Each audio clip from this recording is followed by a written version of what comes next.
While enjoying sunny days at the beach or on the slopes, remember that it's never too late to protect your skin from the sun. On this week's Health Talk, we'll discuss why sun protection each season is so important. So stay tuned. We're up next.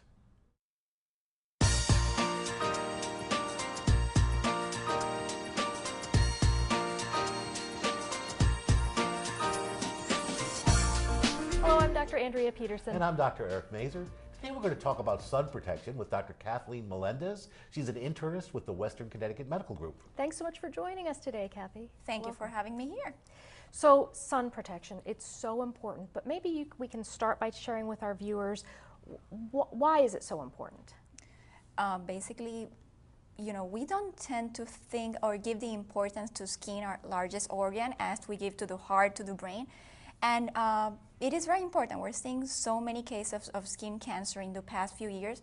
More than 250,000 Americans are diagnosed with skin cancer each year. And some of those skin cancers can be deadly.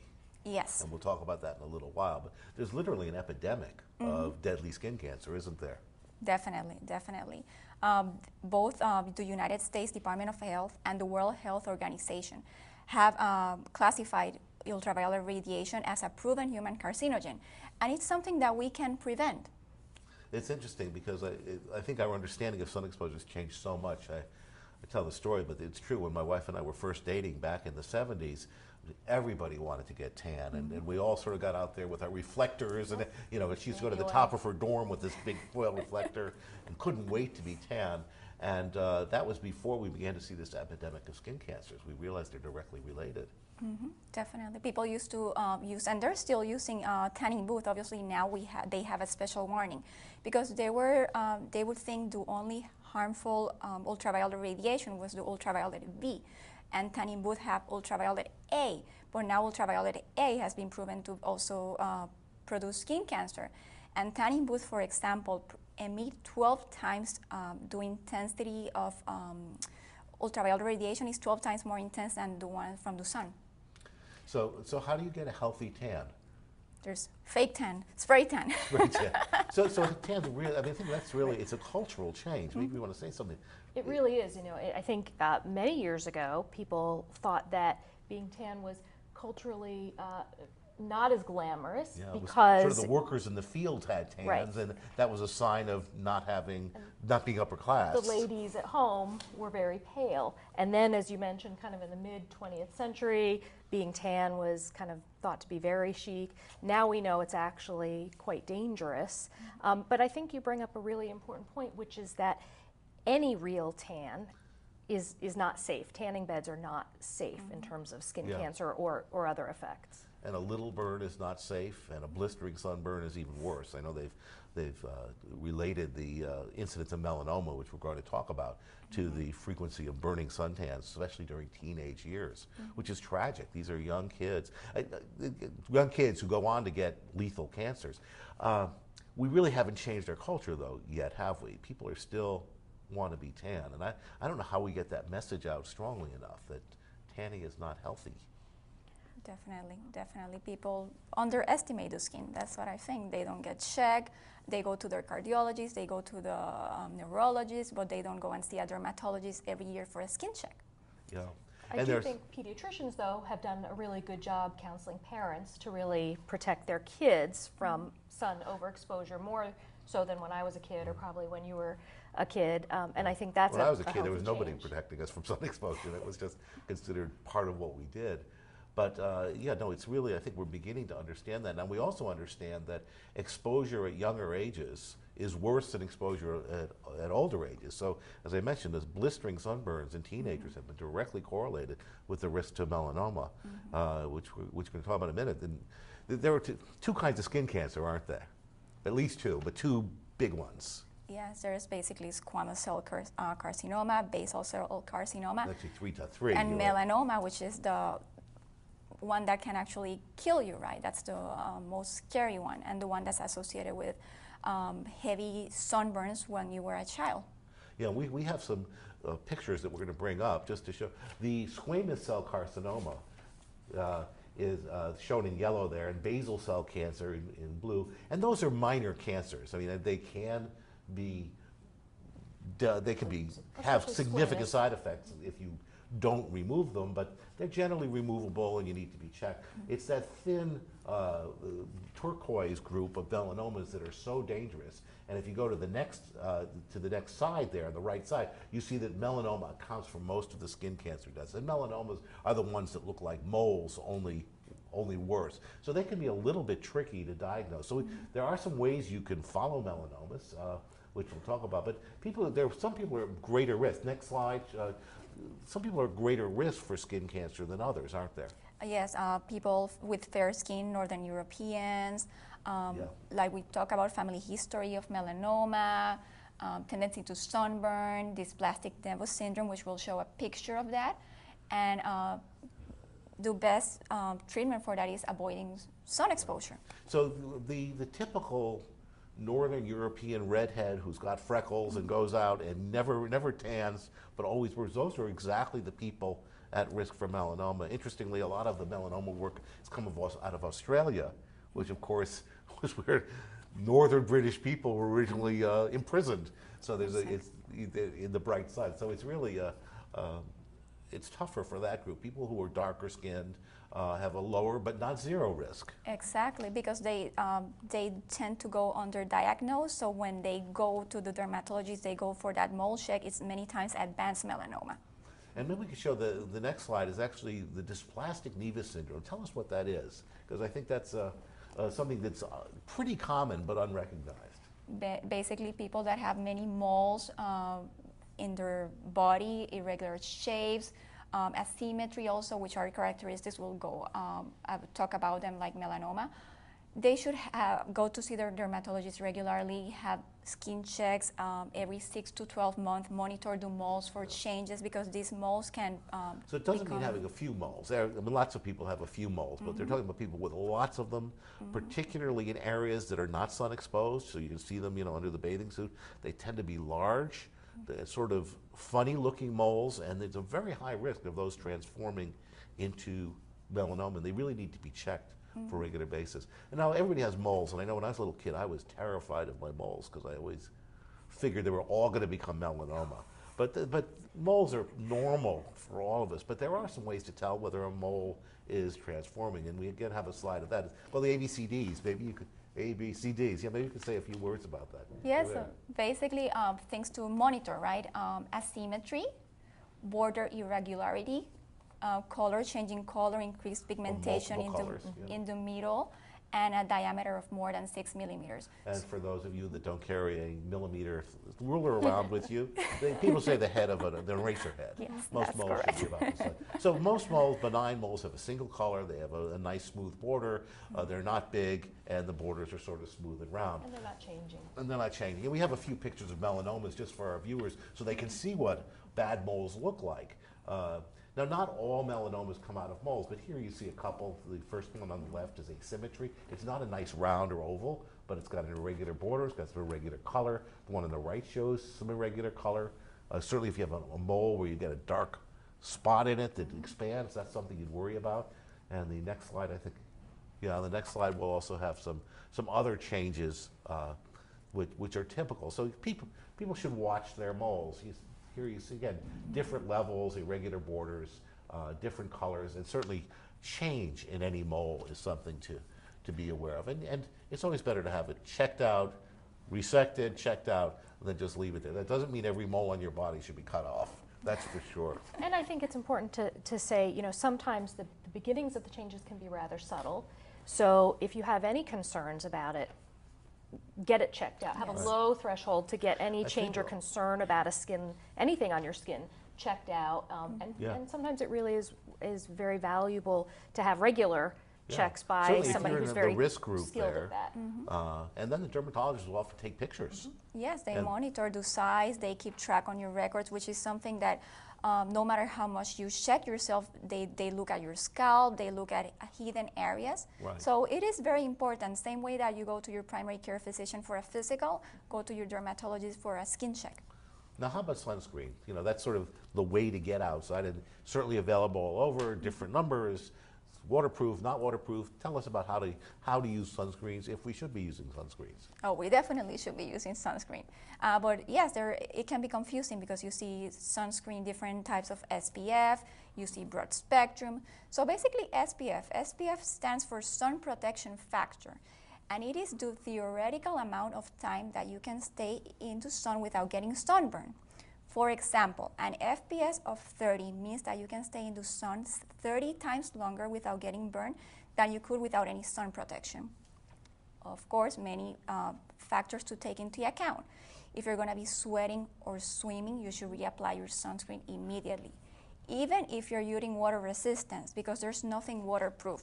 Water resistant means that the sunscreen stays in your skin for 40 to 80 minutes longer after you sweat or swim.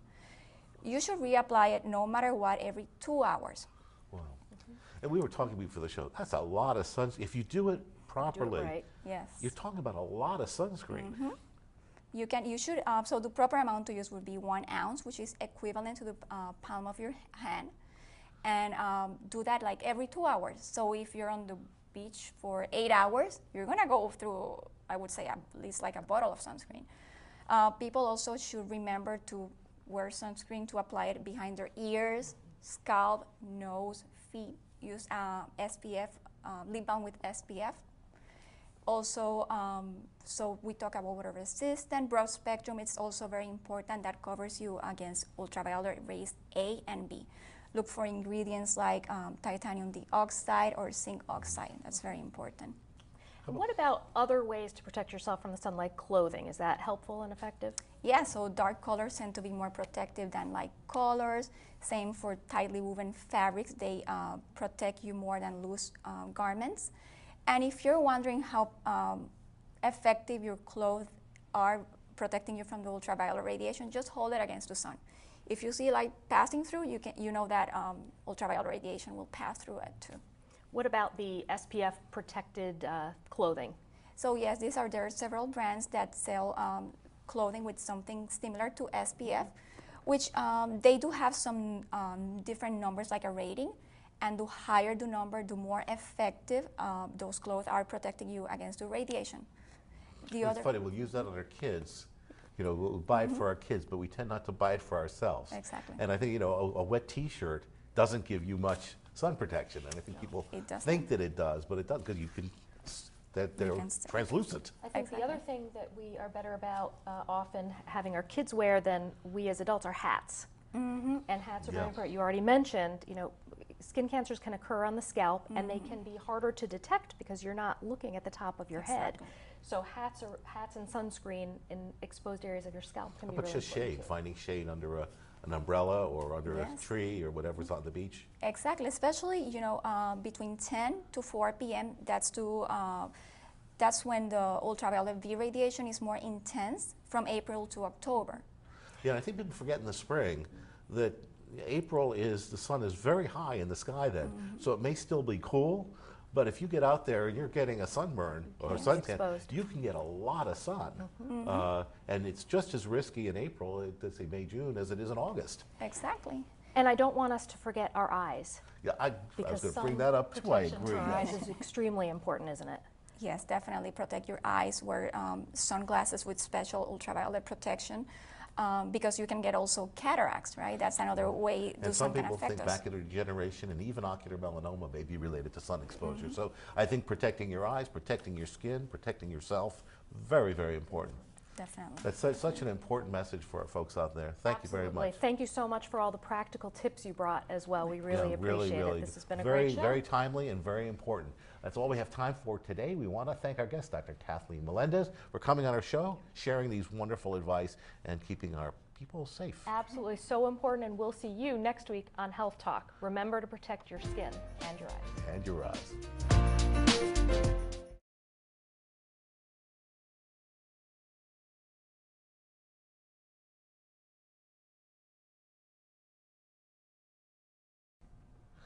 When do you use an emergency department or emergency room, and when do you not? That's the question that our guest on this week's Health Talk will address. Stay tuned.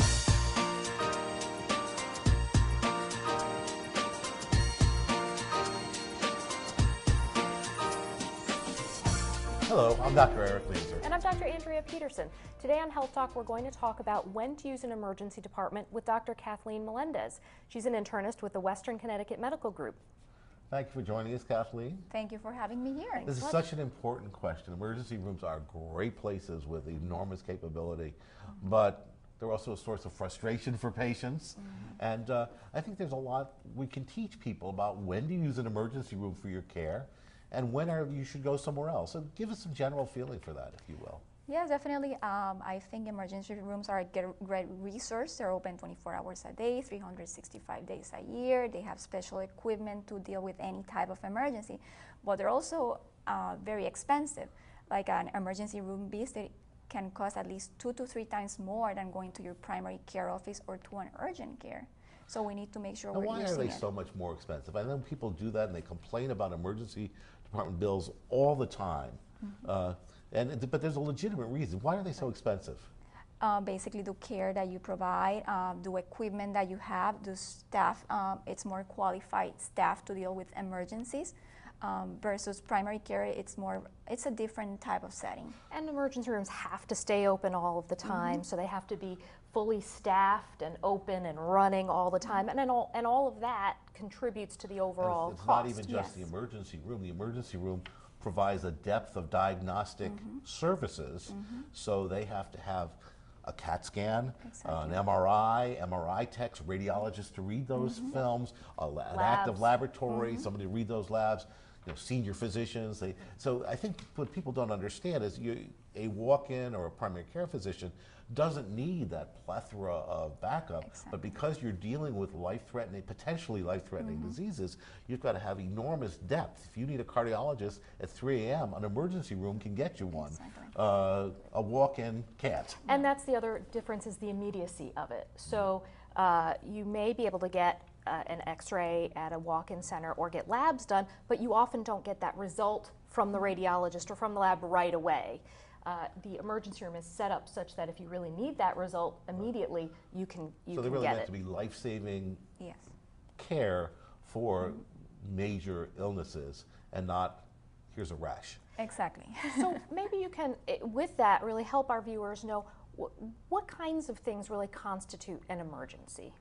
So symptoms to watch for example, would be a head trauma with loss of consciousness or confusion afterwards, a high fever that does not go away, especially if there's some neck pain or neck rigidity, weakness or in your arm, your leg, difficulty speaking, slurred speech, visual loss. These could be signs of a stroke, and those are things that require immediate attention.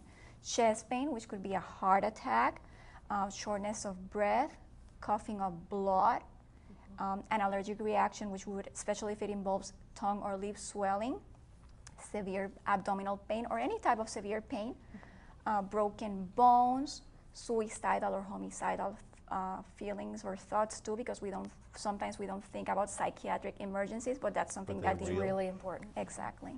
Right.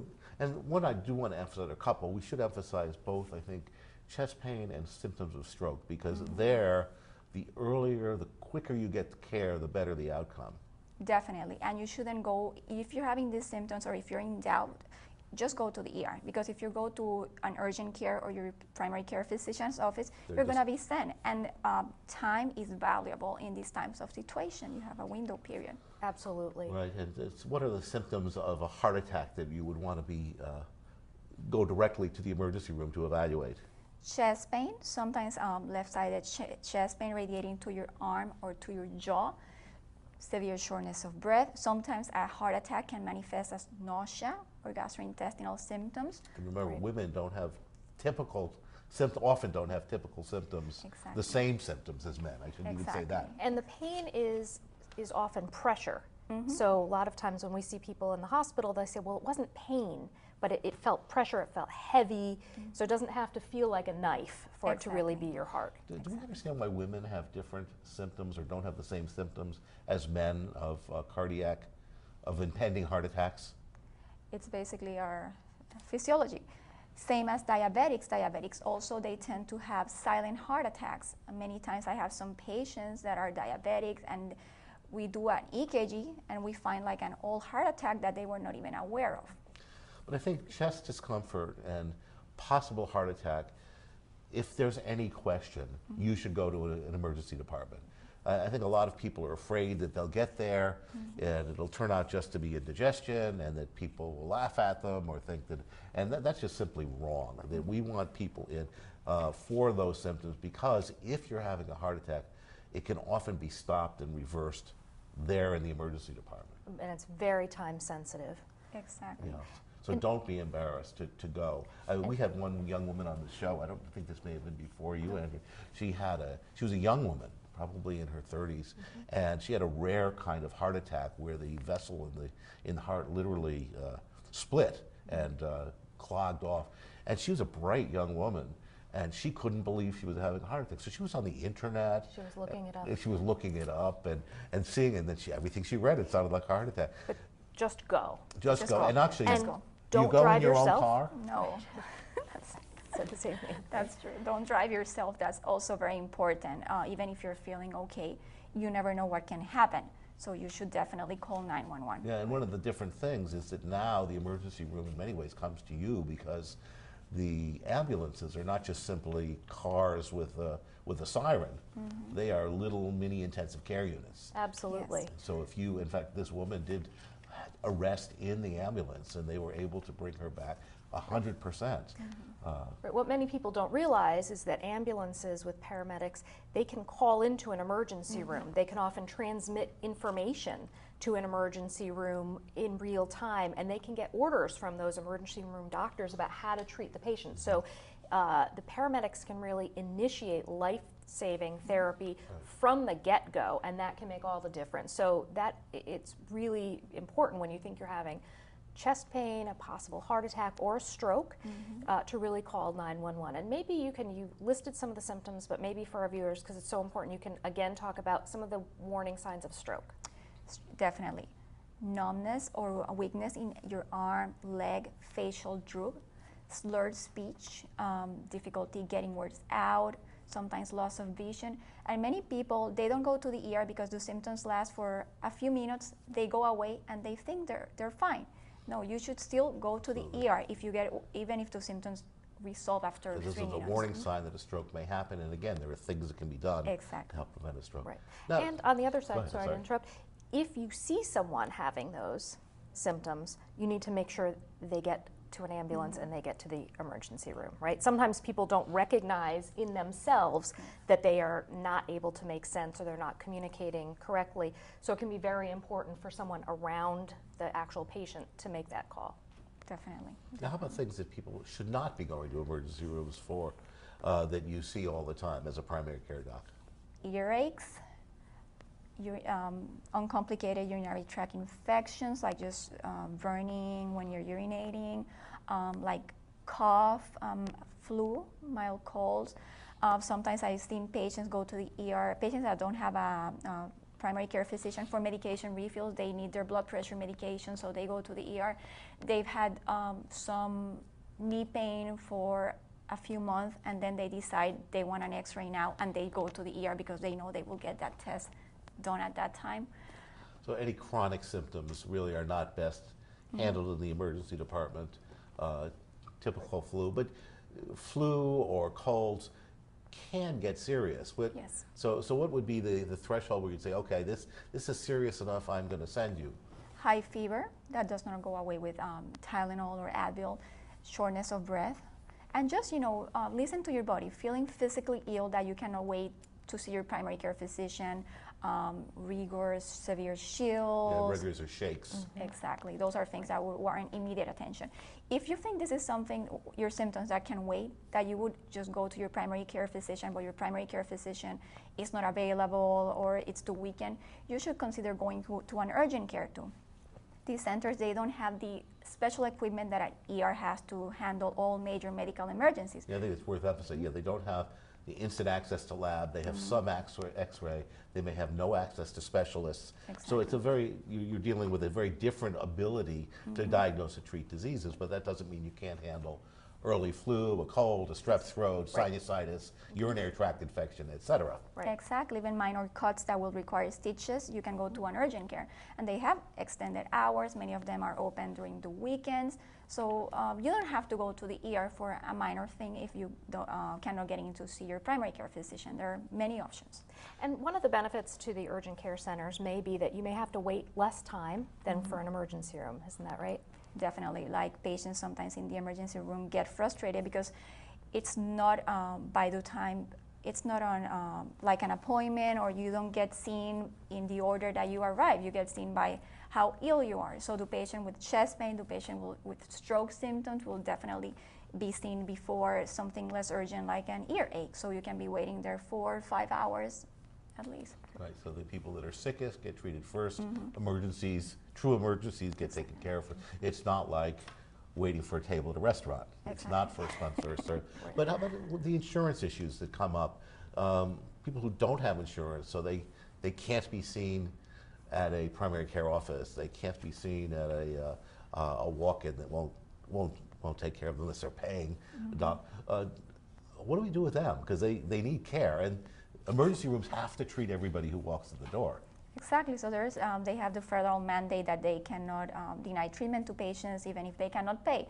So we should find those patients. We should try to have them see insurance. There are also some clinics we have some in Connecticut that they, at a lower cost, take patients that pay out of pocket, and they help them get their medications. Yeah, we're very lucky here in the Norwalk area to have several clinics that will care for people who don't have insurance. There's the AmeriCares clinic that I think there's not even a copay there. I think they're literally, I think that's free care for people that have no other means.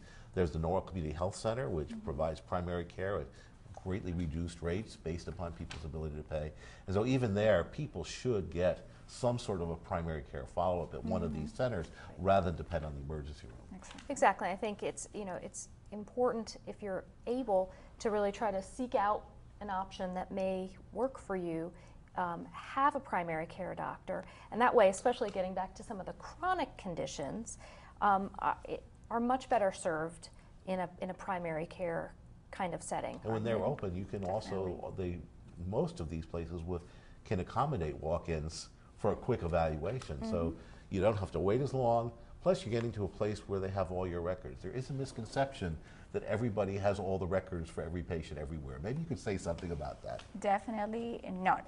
Many times when our patient, so we're supposed to, me as a primary care physician, if I have a patient of mine that goes to the ER, I'm supposed to get copy of the records and a notification automatically that the patient went to the ER or that the patient went to an urgent care.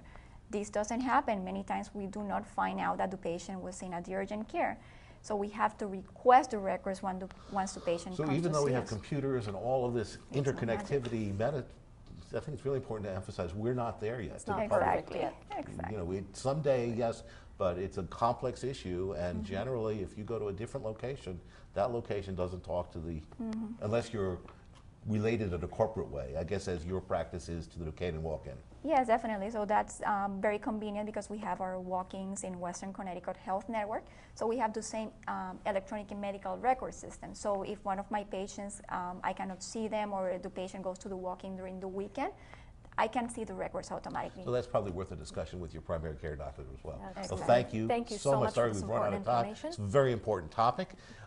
We'd like to thank our guest today, Dr. Kathleen Melendez, for coming on the show, providing us all this important, sort of basic and very important information. Very important. Thank you so much, and thank you for watching. We'll see you next week on Health Talk. Stay well.